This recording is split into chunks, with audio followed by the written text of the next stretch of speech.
La Nueva España, cada día más líder. La Nueva España presenta...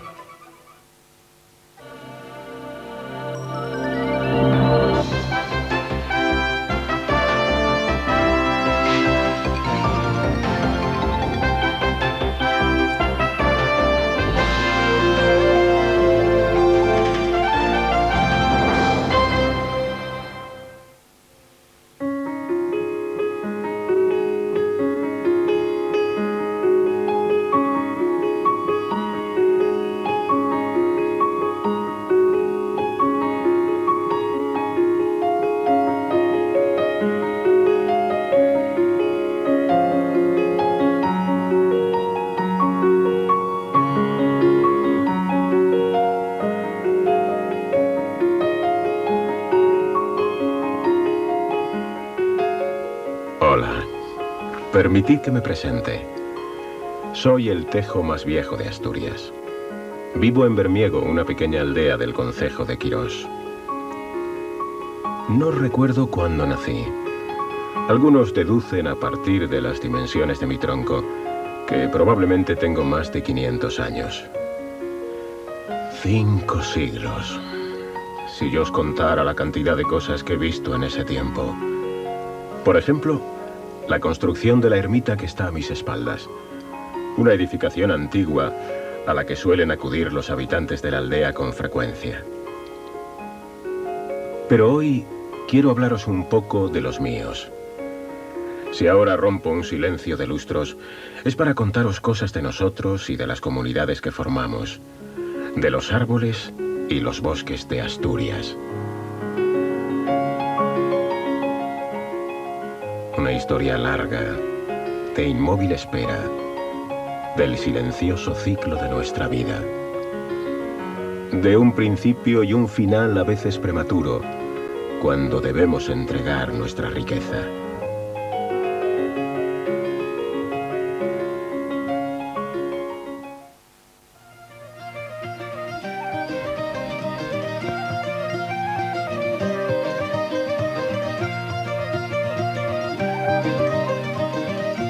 No es difícil imaginar el territorio de Asturias antes de la intervención del hombre, ocupado prácticamente por bosques, donde miles y miles de nosotros nos desarrollábamos saludablemente.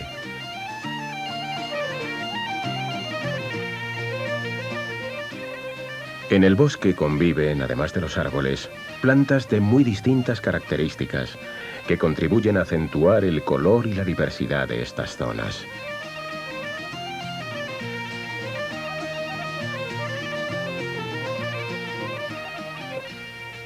No existe un único tipo de bosque en Asturias. Sin embargo, la mayoría de los mismos pertenecen al grupo de los llamados plano-caducifolios. Con esta denominación se hace referencia a dos de las características más llamativas de los árboles que los integran.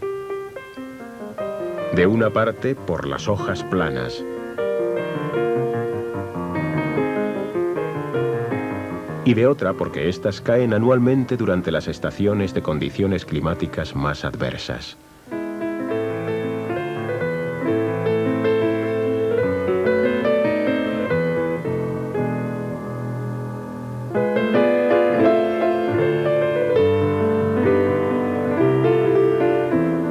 Son precisamente estos cambios que el ritmo de las estaciones introduce en el seno de nuestros bosques, uno de los rasgos paisajísticos más representativos de la región y de toda la España cantábrica.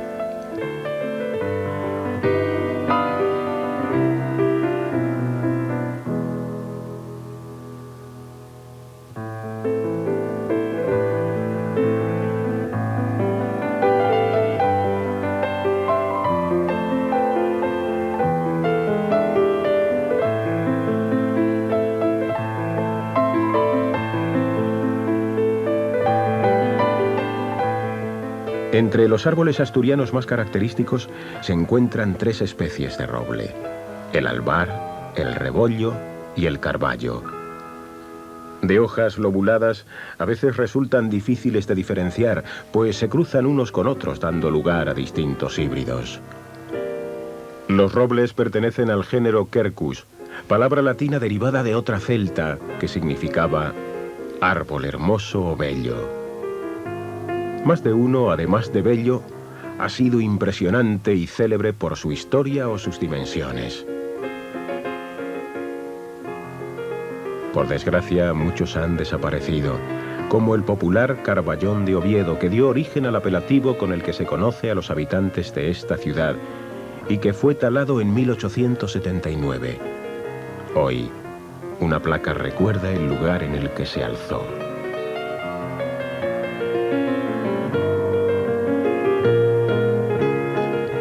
Entre los que aún se mantienen en pie, destaca el llamado Carballón de Valentín en Tineo, con casi 11 metros de circunferencia en la base del tronco. De tan notable monumento vivo, existen testimonios que acreditan sus extraordinarias dimensiones hace ya más de un siglo.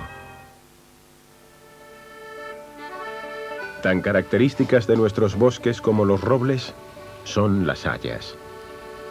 A pesar del diferente aspecto de su hoja, su corteza o su estampa, hayas y robles pertenecen a la misma familia, la de las fagáceas, denominación que hace referencia a la comestibilidad de sus frutos.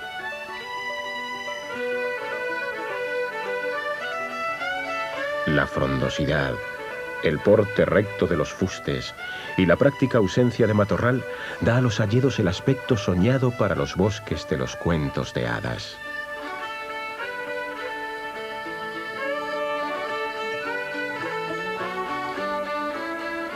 Adentrarse en el interior de un hayedo constituye una de las experiencias más sencillas y agradables que la naturaleza puede proporcionar a los seres humanos.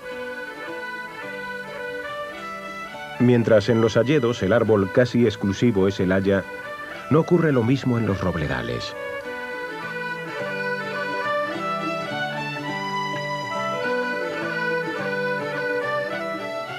Aquí, junto a la especie dominante que da nombre al conjunto, no es infrecuente la presencia de otros árboles, como los arces, los fresnos o los servales, aunque estos suelen aparecer solo por encima de los 600 metros de altitud.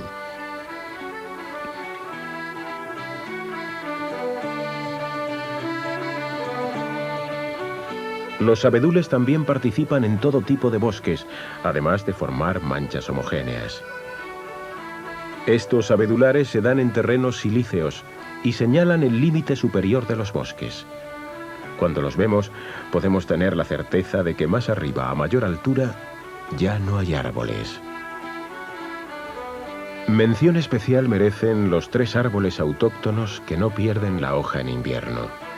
El primero de ellos, la encina, es una reliquia de épocas pasadas, en las que las circunstancias climáticas eran más favorables. Por contra, los otros 2, el acebo y los de mi especie, los tejos, rara vez aparecen configurando masas boscosas, siendo más habitual su presencia aislada, salpicados entre hayas y robles.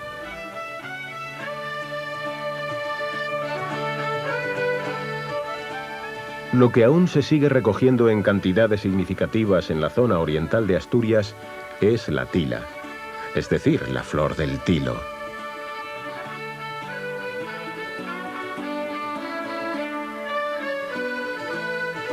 Sus propiedades sedantes la hacen muy estimada en infusión.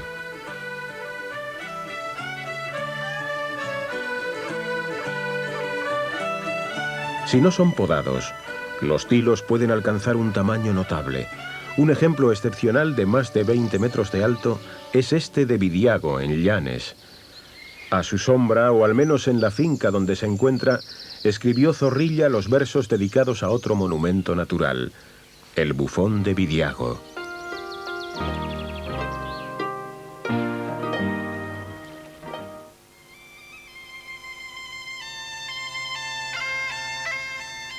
Pero los bosques han sufrido transformaciones desde que el hombre es hombre, con periodos especialmente críticos.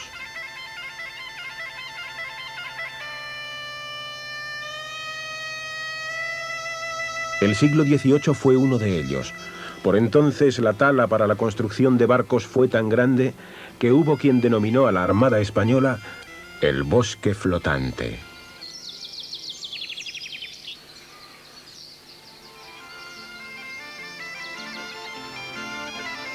Pese a todo, en el interior de la región subsisten bosques autóctonos de cierta extensión y envergadura, hasta el punto de que nombres como Muniellos, Hermo, Peloño o Pome se han hecho legendarios. Pero las 325.000 hectáreas que en Asturias se consideran arboladas están muy lejos de corresponder íntegramente a estos bosques. Algo más de la mitad están ocupadas por especies foráneas, entre las que destacan el castaño y los pinos, instalados sobre todo en la zona media de la región, así como el eucalipto en la zona costera.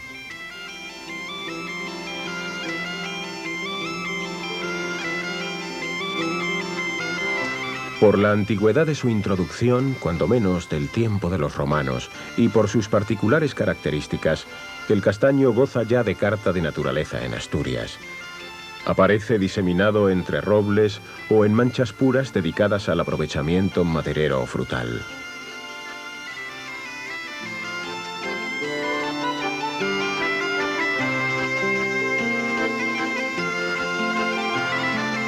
La madera de castaño es la de las duelas de las mejores cubas y toneles y contribuye a mejorar el sabor y la calidad de la buena sidra.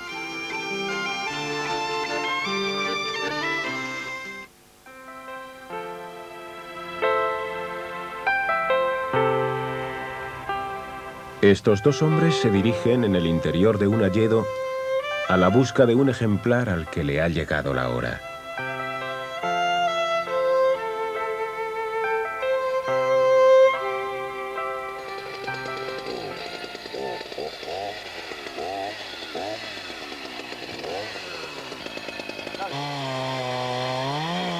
La tala de un gran árbol es por sí misma una imagen que impresiona. Son muchos años, muchos anillos en el tronco, los que se vienen abajo con los embates de la sierra.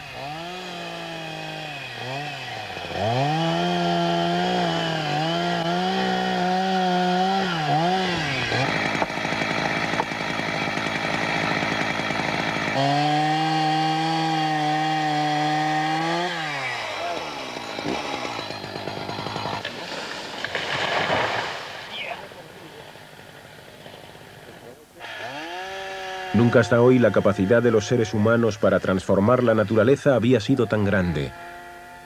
Pero tampoco lo habían sido los recursos disponibles para la preservación del medio natural.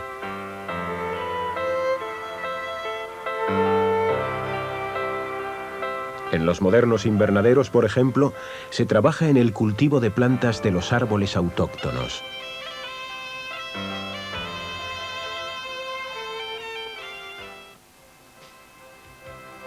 Elegid con sentido y utilizadnos cuando sea preciso. En vuestras manos está. Y ahora, disculpad que vuelva a mi silencio. Los años me fatigan. No olvidéis lo que habéis visto. Pensad en ello y haced lo posible porque otros árboles, hoy jóvenes, lleguen a ser centenarios como yo. Hasta siempre.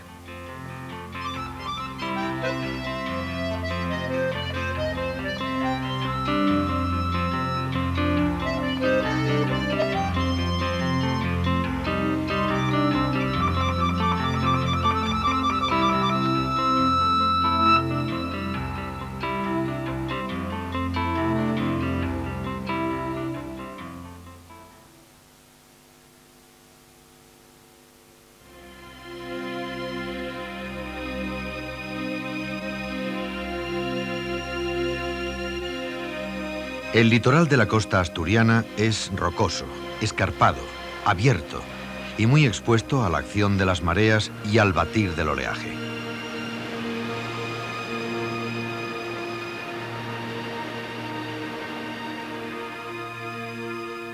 En la costa, solo las rías ofrecen refugios de cierta entidad. Las rías son sistemas muy ricos, tanto como los arrecifes coralinos o las selvas tropicales.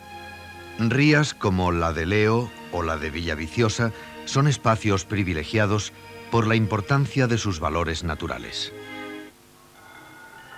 El origen de las rías cantábricas está relacionado con la última glaciación. Al derretirse el hielo, una gran masa de agua fue liberada. El nivel de los océanos ascendió. Se inundaron así las desembocaduras fluviales, formándose las rías.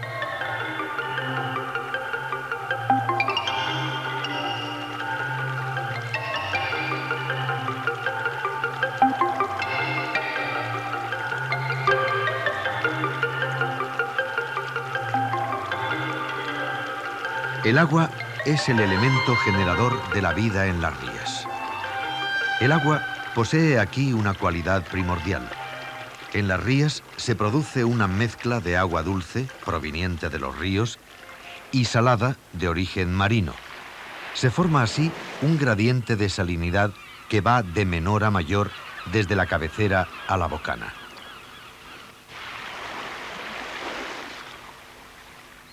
La marea es un fenómeno que se repite inexorablemente 2 veces cada día.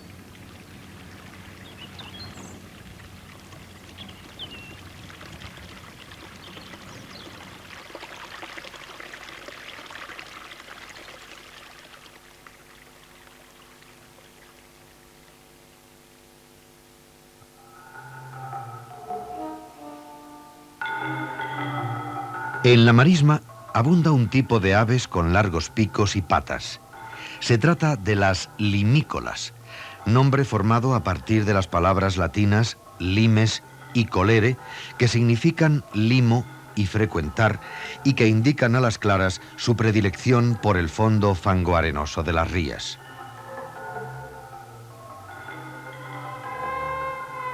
Archibebes, agachadizas, correlimos, andarríos o chorlitejos son limícolas habituales en los estuarios cantábricos. Su pico está recubierto por un tejido sensible rico en terminaciones nerviosas.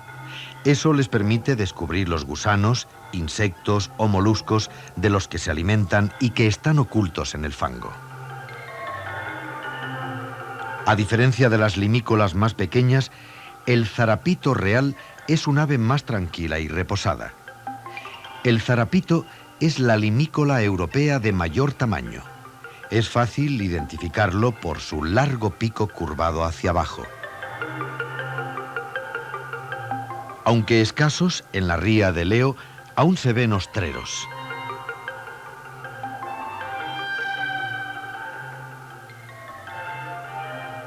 Para la mayoría de las limícolas, la reproducción tiene lugar en páramos o zonas pantanosas del centro de Europa e incluso en la tundra ártica.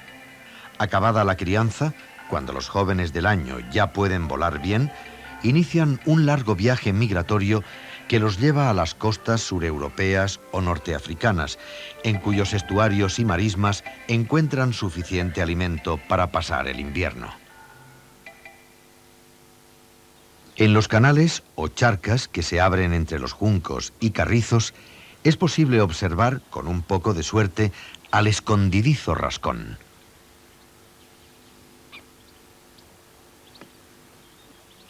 Las fochas prefieren nadar en masas de aguas mayores, aunque también suelen anidar entre carrizales. Su complexión es más robusta. Es muy característico su escudete frontal blanco. Esta es una polla de agua. Tanto esta especie como su pariente, el rascón, muestran comportamientos extremadamente tímidos. Al menor indicio de peligro, desaparecen entre la espesura.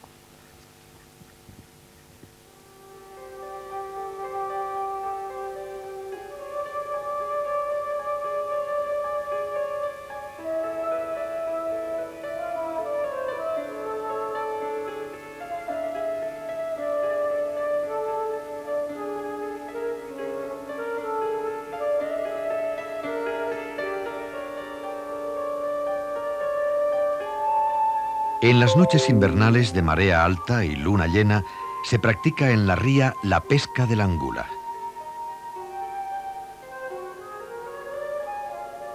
Las angulas recorren más de 4.000 kilómetros hasta llegar a las costas europeas. Los adultos, que en esa etapa se llaman anguilas, se reproducen en el mar de los Sargazos. Aunque con menos incidencia, la anguila también se pesca en el viaje de vuelta hacia el mar. Más habitual resulta, sin embargo, la pesca del cangrejo. Esta se suele practicar con nasas que se tienden a una cierta distancia entre sí.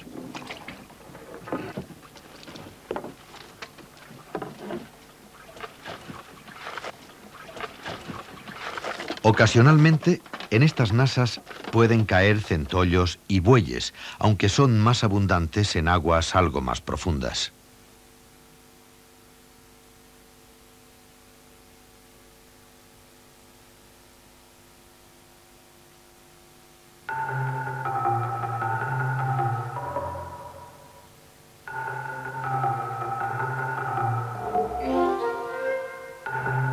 Algunas de las aves que frecuentan la ría son hábiles pescadoras.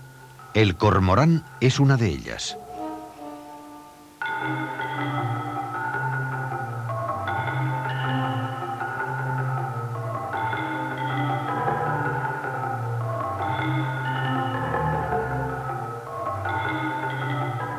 El cormorán llega a capturar 1 kilo de pescado diario a base de cortos buceos de 20 o 30 segundos de duración. Las plumas del cormorán son permeables para facilitar la inmersión. Por eso, luego se seca con las alas desplegadas.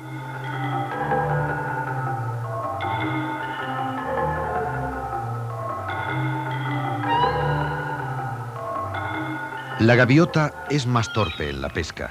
Solo de vez en cuando logra atrapar algún pez.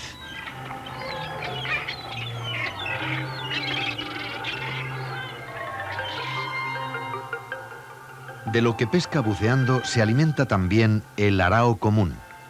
Estas aves, que por aspecto y comportamiento han sido denominadas como los pingüinos del hemisferio norte, pasan los inviernos mar adentro, aunque los temporales los convierten en visitantes ocasionales de las rías. La garza real pesca al rececho. Durante largo rato permanece estática en el agua. Allí espera con paciencia a que los peces pasen entre sus piernas.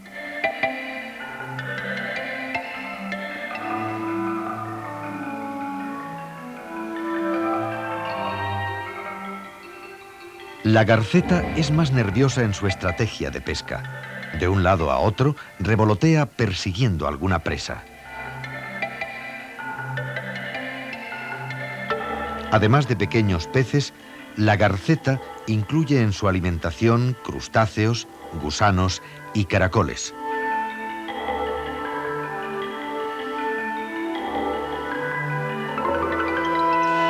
Después de la ingestión, mostrando hábitos muy higiénicos, la garceta sale fuera del agua para evacuar sin peligro de ensuciar su blanco plumaje.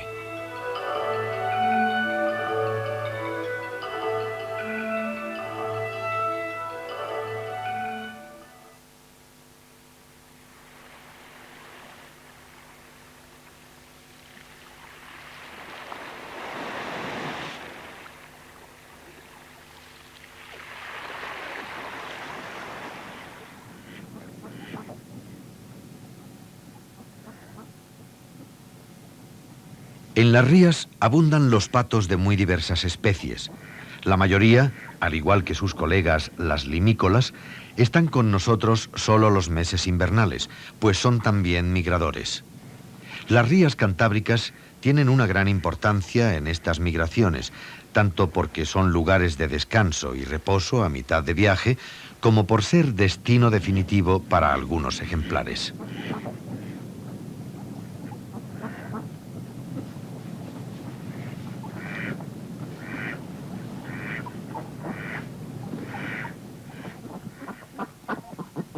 Esta es una pareja de ánades rabudos.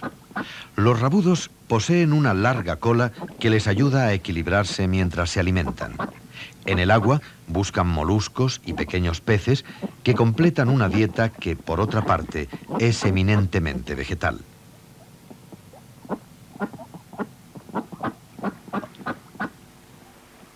Las rías sirven como refugio ocasional cuando los temporales de frío y nieve azotan latitudes más norteñas. Entonces, muchas de las aves que invernan en las zonas húmedas de Francia vuelan hasta nuestras costas, donde paran hasta que las condiciones mejoran. Rabudos, cercetas, moñudos, porrones, cucharas, tarros blancos o silbones son algunos de los patos que pueden verse en las rías asturianas. En los últimos años, por ejemplo, la ría de Leo ha venido acogiendo a una comunidad cercana a los 5.000 individuos en los meses de diciembre a febrero. Quizá el más común de los patos de la ría sea el ánade real. Sin embargo, por abundante que resulte, no deja nunca de sorprender el policromado plumaje de los machos.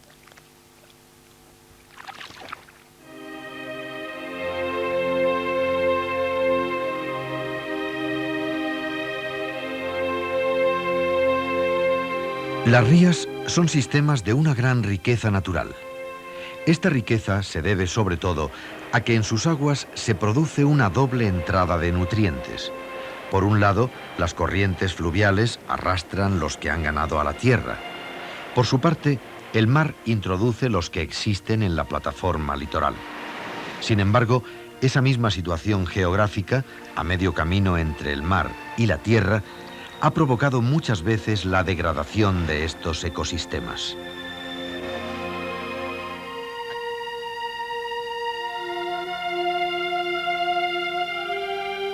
Por fortuna, no todo se ha perdido.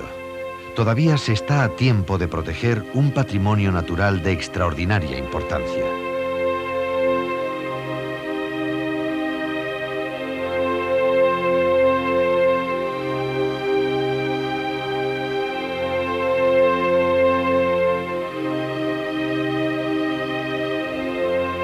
Cada vez son más las voces de quienes consideran una necesidad urgente la conservación de las rías.